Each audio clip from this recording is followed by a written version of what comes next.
Hello, you are watching a video from the course on critical learnings on Forest and Adivasi Rights. In the last lecture, we were introduced to the connection between the Forest Rights Act and the substantive right to life and livelihood guaranteed by Article 21 of the Constitution. For forest dwellers, the foundations of their right to life and livelihood must be found in their primary relationship with their forests. In this lecture, we will learn more about how specifically the right to ownership, access to collect, use, and dispose of minor forest produce under Section 3(1)(c) of the FRA is linked to the right to life and livelihood. The FRA, in its preamble, recognizes the interdependent relationship between forest dwelling groups and their forests throughout history, and the importance of forests for present and future generations. The preamble of the Act thus places value on the holistic nature and traditional significance of this relationship, and it emphasizes the role of forest dwelling communities in maintaining the forest ecosystem today and intergenerational equity in the future. There are many kinds of needs that forests fulfill for forest dwelling communities. They provide forest produce such as fuelwood, medicines, food substitutes, and water, fish, fodder for animals, timber to construct housing, stone and sand and mud, and so on. For the forest dwellers, their forests also carry an emotional significance and connection, as people draw on the forest landscape for their cultural practices and religious beliefs. However, if we go back into history for a moment, the relationship between forest dwellers and their forests has not always been acknowledged or understood by the law or by governments. In the colonial era, laws were developed to grant the power to shift a forest resource into and out of the forest solely to the state. You see, timber and other forest produce was essential for capitalist and colonial expansion, so the forest needed to be under direct state control, to the almost complete exclusion of the indigenous forest dwellers. These communities were treated as encroachers and destroyers who had to be kept out of the forests through punitive legal measures. The Indian Forest Act is a colonial era relic, still applicable today, that empowers the Forest Department to control and withhold access to the forest for MFP collection by the forest dwellers. For instance, Section 26 of the IFA prohibits a number of ordinary activities, including the collection and removal of MFP, and criminalizes violations of the law. After independence, the Wildlife Protection Act and other state laws on MFP have flowed from such arbitrary provisions, especially the provisions granting government officials the power of search and seizure of forest produce. The IFA and other state laws also impose restrictions on the movement and lives of forest dwellers in the form of a transit permit regime, which curtails use, sale, and transportation of MFP by the forest dwellers.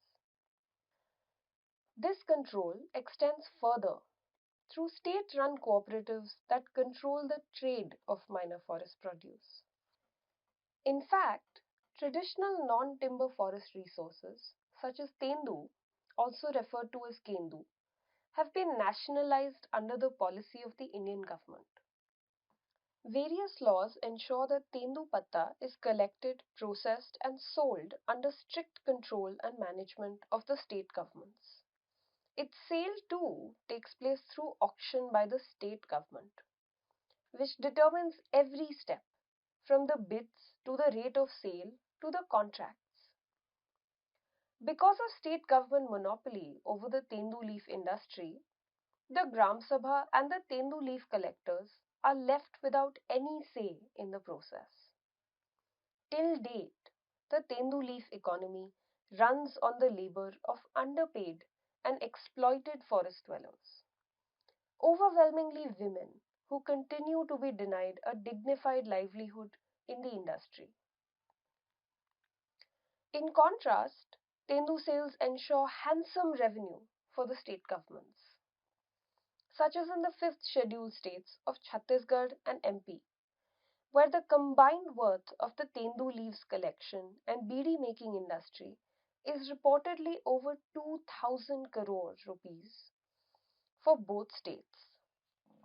Last but not the least, a major barrier to democratic forest access and governance today is the continuing centrality of the Forest Department, which exercises power and control in the forest through a maze of different structures in different states.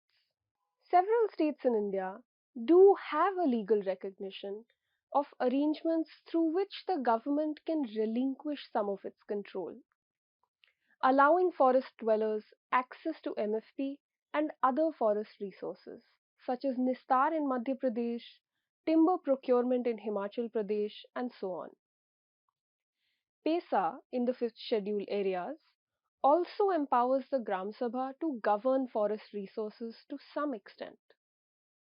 Yet, we must remember that the struggle for grassroots governance and democratic ownership of the forests continues today. In this scenario, the FRA attempts to overturn the colonial scheme of things. Section 31C of the FRA is the foremost substantive provision regarding the forest right to MFP.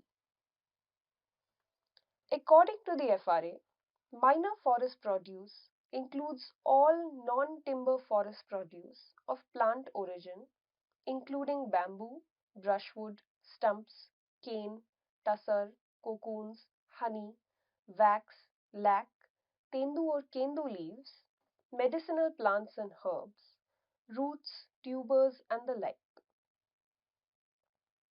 When we look at Section 31C, the rights to MFP under the Act have been defined expansively, unlike a property right or a usufruct right. This clause breaks away from traditional understandings of rights in the law because it reflects the diverse ways in which different forest dwelling communities interact with and access minor forest produce. The right to own, access, collect, use, and dispose of MFP can be claimed by the Gram Sabha and individual forest dwellers, not only within the village boundary but also outside it.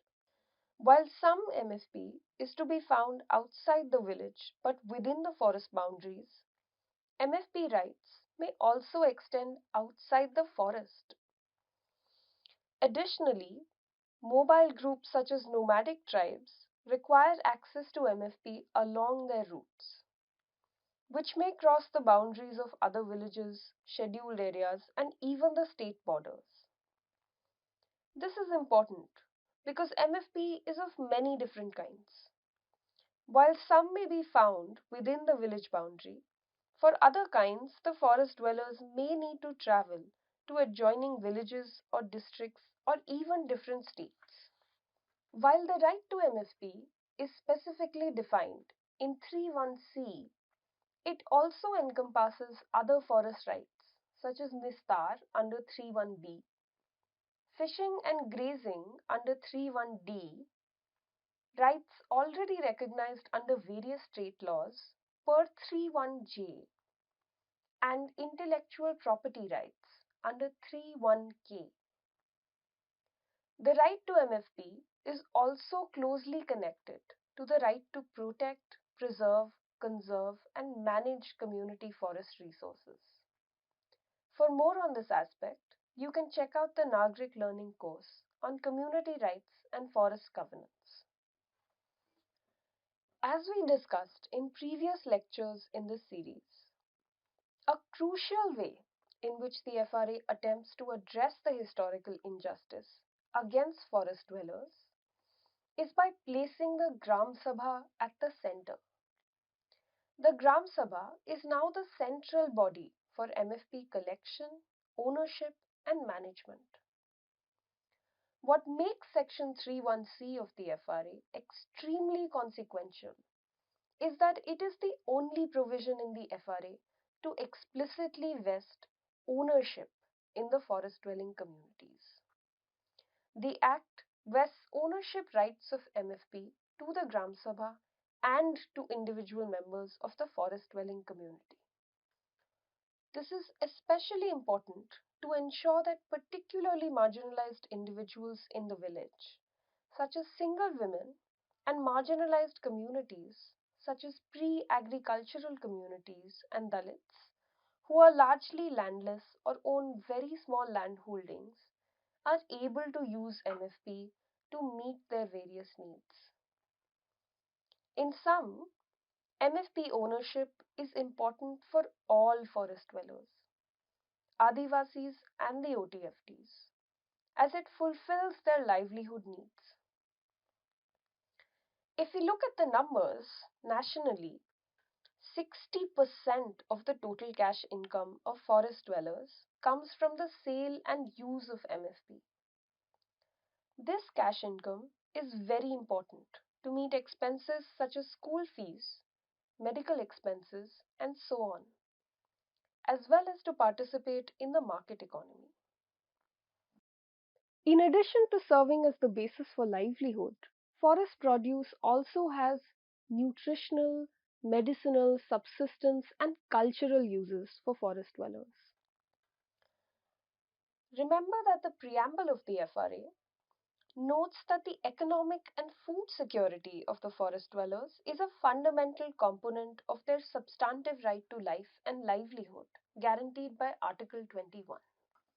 For exercising their right to a dignified livelihood, forest dwellers require the ability to participate fairly in the market. It flows from this that the government is duty bound to ensure security of income from the sale and use of MFP for the forest dwelling communities. To protect forest dwelling communities from volatile markets, the central government controls the market prices for MFP by fixing a minimum support price, or MSP, at which specific kinds of forest produce must be sold. For some geographically specific MFP, such as agricultural produce, the MSP may be determined and fixed by the state government. This is an important measure for forest dwellers engaged in various forms of livelihood, from the collection and sale of forest produce to those who are cultivators and foragers. Let us now look at the provisions of the FRA regarding ownership rights and other rights relating to MFP to understand how they work and what makes the law so important. Rule 21D of the Forest Rights Rules regarding the disposal of MFP includes the right to sell produce, individual or collective processing, storage, value addition, and transportation within or outside the forest area by the gatherers themselves or by their associations in the form of cooperatives or federations for livelihood. It is important to note here that the law recognizes not just forest dwellers' dependence on MFP for subsistence, but for a sustainable livelihood. This is evident from how the FRA recognizes that the right to MFP also includes the right to add value to the produce through processing and sale in the market. This substantive right is further strengthened by the right of the Gram Sabha to create and modify its own transit permit book, provided in Rule 41G of the Forest Rights Rules. This is crucial because it frees the Gram Sabha from royalties and government fees in the collection, use, and sale of MFP. Yet, Due to the prevailing marginalization of forest dwelling communities, their participation in the market is highly unequal, and they are vulnerable to exploitation by predatory market forces. Thus, in addition to fixing a minimum support price for MFP, the Ministry of Tribal Affairs is supposed to provide institutional support in the form of Van Dhan Vikas Kendras or VDVKs, where the MFP can be procured, processed, packaged, and sold after value addition at the regularly revised MSP. The VDVKs were envisioned as a tribal owned institution in forested areas across the country to be set up by the Tribal Cooperative Marketing Federation or TriFed. However, the current design of the scheme seems to undercut the Gram Sabha's right to collect, own, and sell the MFP through their forest resource management committees under the Forest Rights Act. Instead, the Forest Department and its bodies, like the Joint Forest Management Committees, have been given the major role in establishing these kendras. For instance, in MP and Chhattisgarh, the Forest Department is the nodal agency for the Vandan scheme, rather than the Tribal Welfare Department. On the screen, you can see some official numbers on the progress of the Vandan scheme across the country. In practice, many of even the established kendras are reported to be dysfunctional, a direct result of the Forest Department's tendency to engage with forest dwellers more as laborers and gatherers rather than the true owners of the MFP, as recognized by the FRA. All of these hurdles have come as a major blow for forest dwellers during the COVID crisis and various lockdowns. At such a time, MFP collection and processing under the Gram Sabha's leadership and its sale, in accordance with the spirit of the FRA, could have helped these communities meet their nutritional and livelihood needs. One Dhan Kendras should be designed in a way that they complement the Gram Sabhas of the forest dwellers, rather than perpetuating the colonial era domination of the Forest Department. Let us recall that it is the Gram Sabha which has the primary responsibility and power to ensure that the MFP in its charge is preserved for future generations, per Section 5 of the FRA. Among the forest dwelling communities, the ownership rights over MFP are of particular significance to Dalits, pre agricultural communities, and women, as they are often the most vulnerable in times of crisis. Therefore, it is necessary to understand that the rights to MFP serve different needs and mean different things to these communities. Due to the nature of their dependence on forest produce, when these rights are curtailed or controlled by the government, these communities are the worst hit. The first category we shall look at are women forest dwellers. Women are the primary gatherers and users of MFP in two ways. Firstly, they are heavily dependent on it to meet their own and their dependents' subsistence and nutritional needs. Secondly, they are primarily involved in the collection of MFP and other non-timber forest produce for sale, such as tendu leaves, mahua, chironji, neem, sal seeds, etc. The FRA recognizes women as rights holders and important members of forest dwelling communities, as their occupational and other forest rights are vested. Recall from the previous lecture that Section 4.4 of the FRA states that IFR titles for joint households must be granted in the name of both spouses, and for single women led households in the name of the women. Just as the IFR title is crucial for women to lead self sufficient and independent lives in the community, the right to ownership and collection of MFP is equally important. The second category we shall look at are the pre-agricultural communities, such as the particularly vulnerable tribal groups, in whom is vested the right to community tenures and habitat under Section 31E of the Act. These forest rights are linked directly to their right to food, which is a component of the fundamental right to life and livelihood under Article 21 of the Constitution. In addition, the sustainable method of shifting cultivation practiced by PVTGs, such as the Kutia cones of Odisha, is a major contributor towards maintaining the biodiversity of their forests. It is important to note here that the Act and the rules both strive to give particular attention to the needs and limitations of the PVTGs and pastoral communities in other aspects too. Under subclauses 1 and 2 of Rule 12B of the Forest Rights Rules, it is the DLC's responsibility to ensure that PVTG's habitat and community rights and nomadic communities' CFR rights, which ensure these communities' access to MFP, are recognized. Also, under Rule 12A3, information regarding the forest rights recognition process and the decision on their claims has to be provided to these communities in person through an official representative.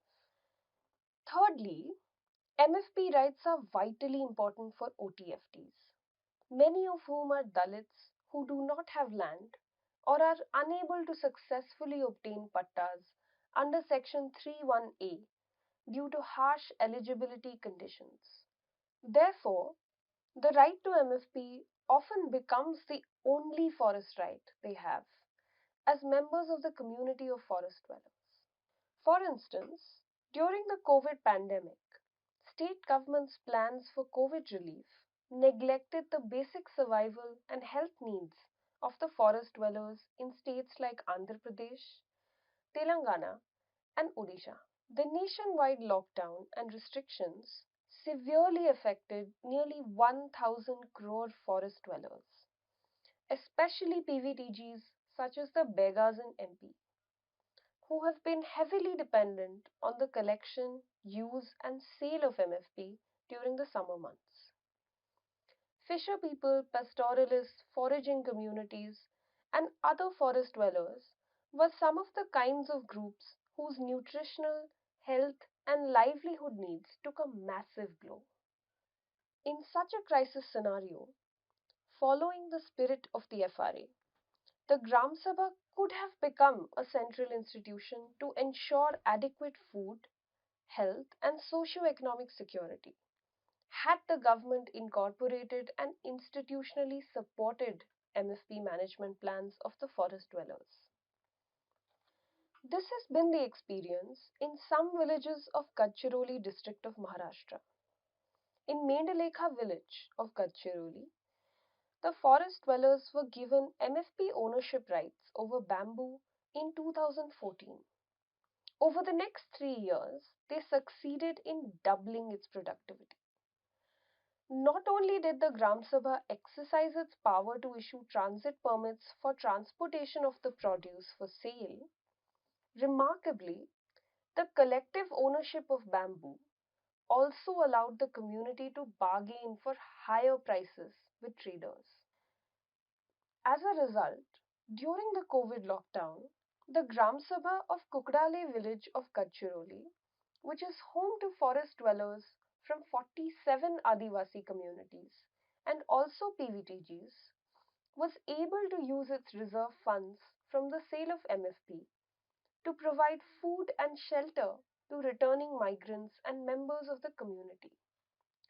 It is exactly this potential for democratic forest governance through the Gram Sabha that the right to MFP under the FRA is meant to fulfill. To conclude, let's come back to the preamble of the FRA. which states that the forest dwelling scheduled tribes and OTFDs, quote, are integral to the very survival and sustainability of the forest ecosystem, unquote. The substantive provisions of the FRA with regard to minor forest produce indicate that the inverse is also true. The forest ecosystem is integral to the survival, nutritional needs, and livelihoods of the forest dwellers. This interdependence is clear from the indigenous knowledge and life practices of forest dwellers regarding forest resources, such as MFP. In this lecture, we have thus learned how the forest rights to MFP, recognized under the FRA, fulfill a key aim that is highlighted in the second paragraph of the preamble: the need for strengthening the conservation regime of the forests while ensuring livelihood and food security of the forest dwellers. In the next lecture of this series, we will look at the powers of the Gram Sabha under the FRA, especially when it comes to diversion of their forest land. Thank you for watching.